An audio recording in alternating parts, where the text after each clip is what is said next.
If one of the main things that has prevented you from getting started with chickens has been the zoning requirements listing like 10 to 12 different things that you have to do in order to actually keep your flock of chickens, let me just preface this by saying that it's way easier and a lot more simpler than you are thinking it is. The requirements are there to keep you, your neighbors, and your chickens safe, but they are... You can't you can't clean marker, you can't clean pen off of a notebook, son. But good try. Good try. Anyways, if you're somebody like me that likes to play things by the book, then I know how frustrating it can be to see a list of requirements and get knocked in the face with them and be like, oh crap, this is way more serious than I thought. I thought I could just get chickens and be good to go. But here's the thing, right? When it comes to these zoning requirements, if you really, really look at the list and break it down piece by piece, it's really not so bad. For example, here are the laws in my local city. There's chicken limits, there's property limits, there's coop limits, there's house limits, there's size limits. There's all of these limits that are listed on there. But honestly, they do not need to intimidate you the way that you think that they do. I know it sounds weird to say you're being intimidated, but just bear with me, all right? I've been keeping chickens for a year now, and it's been an amazing experience being able to do this, and I'm glad that instead of listening to my brain and thinking, oh, there's too many requirements, I don't want to go through all that, I don't even know where to get a building permit, I don't know how to do any of this, I just jumped into the world, I did it anyways, and now here I am, 1 year later, super happy about my decision. And I want to help you achieve the same outcome. So if you're like me and you got spooked by that list of building requirements and coop requirements and all the requirements that you need, just know that those requirements are one, to keep you, your neighbors, and your chickens safe, but also two, to make it so that way people that would be like genuinely unfit to keep chickens can't keep chickens. Like, for example, if you're watching this video right now and you've already made it through to this part of the video, that means that you're above like 99% of people that click on this video. Because the fact is that people want instant access to be able to get what they want. But that's just not how things go.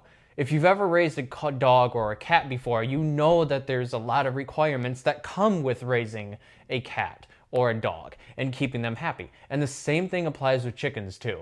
So I'm gonna go through with you step by step. We're gonna go through what these law and ordinances are. I'm gonna break them down piece by piece, and we're gonna make this as simple as possible. So we're just gonna skip past the development permit for a second so that way I can go in more detail with it in a little bit. What about the hen limits when it says there's only 6 hens that you are allowed to keep? Made a whole video about it right here, go watch it. Third, no rooster. Fair, don't need roosters to have eggs. Roosters are a nice addition to have, but they are not required for chickens to lay eggs. They are not required for chickens to have meat. Roosters are fun, but unnecessary additions, and there's a law preventing them here, so therefore, I'm fine with it.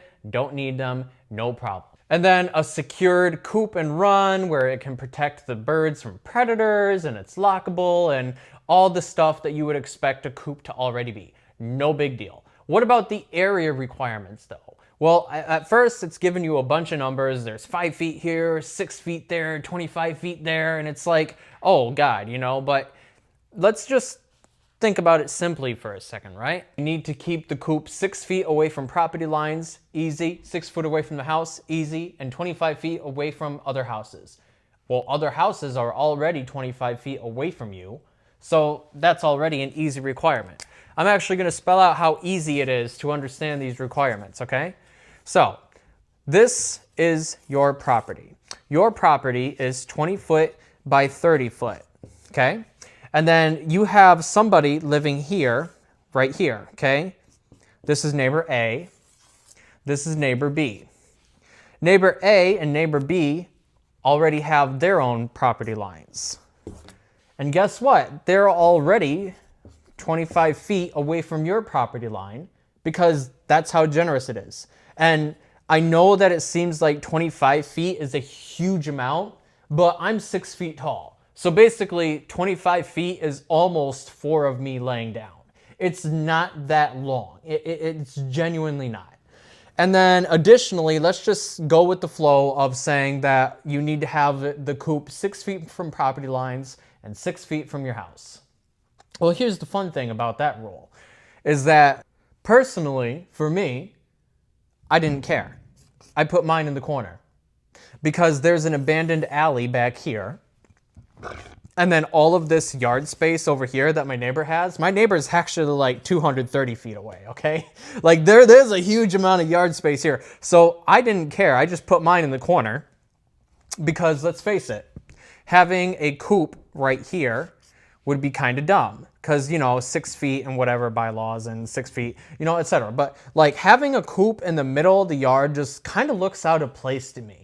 The only time I could ever suggest having a coop in the middle of your yard is if it's a mobile coop, a chicken tractor, a chickshaw, anything of the sort like that. I can totally vibe with, and I can totally understand you having it in the middle of the yard just for the mobility of it, allowing you to move it around your yard, give your yard fertilizer where it needs it most, keep your chickens safe, whatever.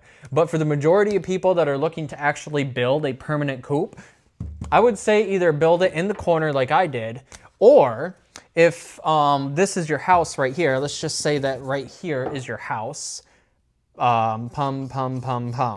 This is your house. You could build the chicken coop right here.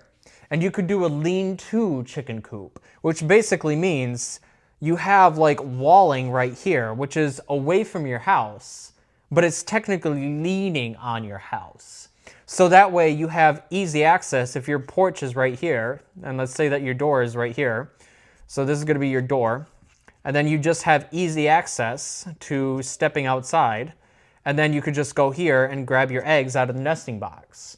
And then come back inside, and then your kitchen is here, or whatever, you get my point, right? You don't have to follow the strictness of the guidelines so strictly. They're there as a general guideline. They're not there to scare you into not getting chickens. They are not there so that way police can look at your yard and say, "Excuse me, sir, but I see that you actually have the coop 25 or 24 feet from the property line of the other thing." Nobody cares, okay? I'm just gonna be straight up with you. Nobody cares. Nobody cares. So cool, I've established the property line propaganda that comes with the bylaws. Coops must be built in a way that can be maintained and are secure. Fair, you need to maintain your coops anyways. Keep your chickens clean, keep your run clean. Just keep a clean environment and they'll be healthy, yada yada. No problems there. Ground feeding. Now, personally to me, I think that this is probably the dumbest rule on here because genuinely nobody cares. Nobody cares about if you throw some scraps on the ground and then your chickens come by and eat it. But the reason why this rule is here, and the reason why the rule is important if you want to keep your chickens like 1000% safe, is because not everything that you throw on the ground is going to be eaten by your chickens. There's going to be maybe turkeys that wander into your yard. There's going to be wild birds that come into your yard. Or, worst case scenario, if you leave food out and then a raccoon or a possum or a skunk or some other animal, which are predators to chickens, happens to come by and sees chicken food, they'll eat the chicken food, and then they're going to know, hey, there's food here. I can come back here and eat chicken food instead of natural food in the wild.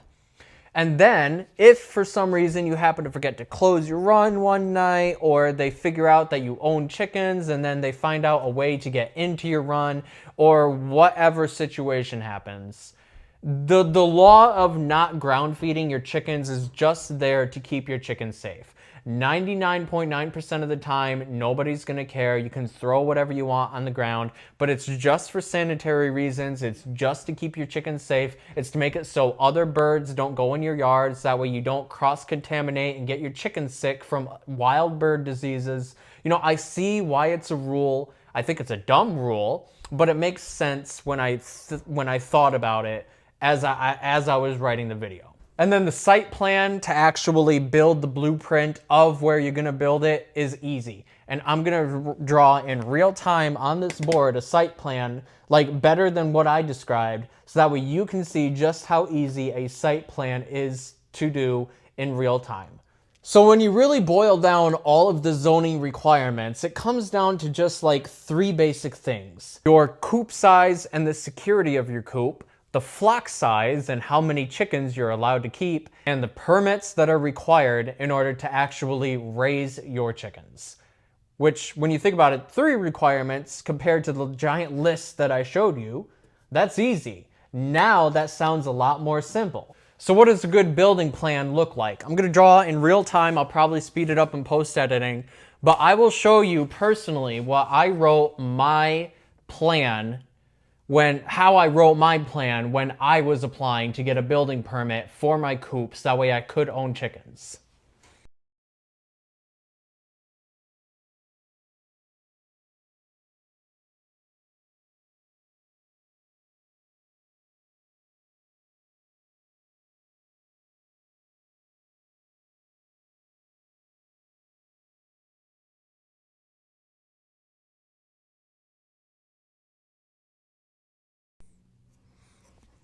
All right.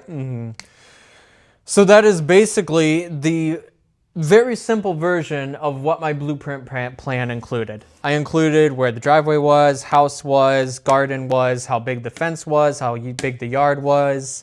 Let me also put over here yard. But the point is that it's actually very easy to do. Yard. You don't need to have like an overly complex building plan. This is literally almost what my original building plan looked like for my house when I applied for the building permit. Like, you can see it's just super crude and simple, and I drew it. I took like 5 minutes of real time to do it. Okay, so you don't have to be like, oh, what if I need to hire some? No, no, no, no, no, no, no, no, no, no. It's extremely easy to build up a blueprint plan and just say, this is where I plan on putting the chicken run and coop. This is what I plan on doing. I plan on starting on March 28th at whatever time, and yada, yada, yada, right? The fine details don't really matter. What matters is that you bring a plan to the Secretary of State, not the Secretary of State, to your city town hall, you give it to the receptionist, and then they will more than likely approve of your status. It is that easy. As far as the coop goes, just make sure it's secure, make sure it's easy to clean, make sure you can get in and out of it, and make sure that it's comfortable for your chickens, has plenty of nesting boxes, yada, yada, yada. Gonna make a whole entire different video about that. And then lastly, once again, for the permits, you're gonna go to your city hall, apply, etc., etc. I've beat this point to the death, but it is extremely easy to not only get a building permit, but to build a very simple building plan and just get it done. It's easy to get it done. It's so easy. I need to emphasize how easy it is to get past all of these zoning requirements. Because again, the zoning requirements are there to make sure that you, your chickens, and your neighbors are safe. They are not there to deter you from not doing it. They're there just as like general guidelines. You don't have to abide by every single one.